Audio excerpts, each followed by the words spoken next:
যিকোনো কামৰ ক্ষেত্ৰতে স্যাক্ৰিফাইস নকৰিলে সফল হ'ব নোৱাৰে বা সেই ক্ষেত্ৰত তাৰ ফলো ভোগ কৰিব নোৱাৰে।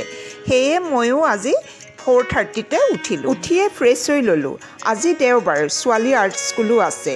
8:40ত ঘৰৰ পৰা ওলাই যাবই লাগিব। তাৰ আগতে ঘৰৰ কাম, ব্ৰেকফাষ্ট সকলো শেষ কৰিব লাগিব। তাতে ব্ৰেকফাষ্টত আজি ডোচা বনাইছোঁ। ডোচাৰ লগতে তাৰ ছাইডত থকা চাম্বাৰ, নাৰিকলৰ চাটনি এইবোৰ একেলগে বনাওঁতে বহুত সময় লয়। সেইবাবে টাইম কমাবলৈ ডোচাৰ বেটাৰটো ৰেডিমেড আনি থৈছোঁ। ডোচাৰ ফিলিঙৰ কাৰণে তেলত নৰসিংহ পাত ফুৰণ দি বইল আলুখিনি দিলোঁ। লগতে নিমখ, হালধি, জিৰা, ধনিয়া গুড়ি দি ভালদৰে লৰাই শেষত ধনিয়া পাত দি নমাই থলোঁ। প্ৰত্যেক দিনা ৰাতিপুৱা বিচনাৰ পৰা উঠিয়ে এখন হাঁহি থকা মুখ লৈ দিনটো আৰম্ভ কৰিব খোজোঁ।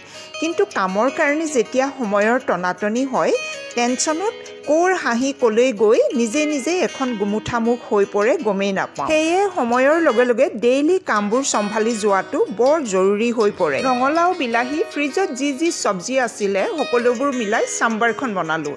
লগতে নাৰিকল, বাদাম দিয়া চাটনিখনো বনাই পেলালোঁ। বেছি জুইত পেনখন গৰম কৰি লাগি নধৰিবলৈ পেনখনত পানী অলপ ছটিয়াই তেল অলপ মোহাৰি ল'লোঁ। গেছৰ জুই মিডিয়াম কৰি ডোচাৰ বেটাৰ দি আলুৰ ফিলিং দি শেষত চীজ বিয়পাই ডোচাবোৰ বনাই পেলালোঁ। খাওঁতে যাতে লৰালৰি নহয়, সময়মতে টেবুলত গোটেইবোৰ সজাই পৰাই গৰমে গৰমে খাবলৈ বহিলোঁ। এইবাৰ ছোৱালীক আৰ্ট স্কুলত থ'বলৈ ওলাই গ'লোঁ।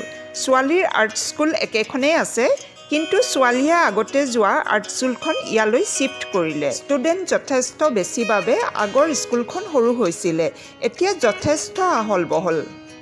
ছোৱালীক স্কুলত থৈ ঘৰলৈ ঘূৰিলোঁ। আজি ৰাতিপুৱা ৰ'দৰ তাপটো নাই যদিও বতৰটো ইমান গোমা হৈ ৰৈছে, খুব ঘামিছোঁ।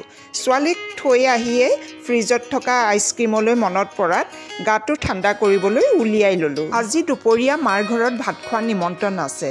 ছোৱালীও আহি পালেহি। 11টা বজাত দুইজনী গৈ মাৰ ঘৰ পালোগৈ। এয়া বাইদেউ আৰু বাইদেউৰ ল'ৰা ছোৱালীও আহি পালেহি।